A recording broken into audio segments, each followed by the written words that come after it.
America విధించిన అదనపు సుంకాలు అమల్లోకి రావడానికి కొన్ని రోజుల ముందే భారత్ లాబియింగ్ యత్నాలను ముమ్మరం చేసింది.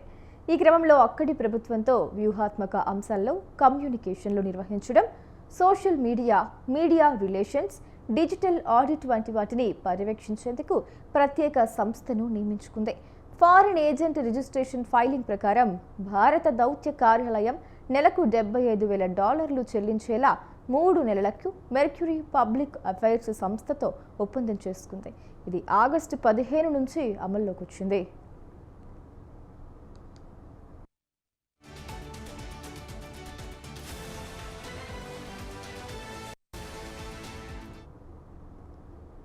మెర్క్యూరీ సంస్థ మాజీ Republican senator David Vitter 2020 Trump transition బృందం కమ్యూనికేషన్స్ డైరెక్టర్గా చూసిన బ్రయాన్తో కలిసి భారత్ కోసం పనిచేస్తోంది.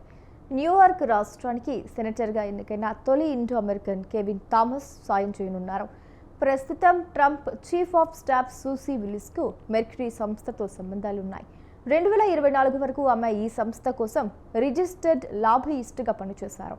ఆ తర్వాత శ్వేత సౌధంలో బాధ్యతలు చేపట్టారు.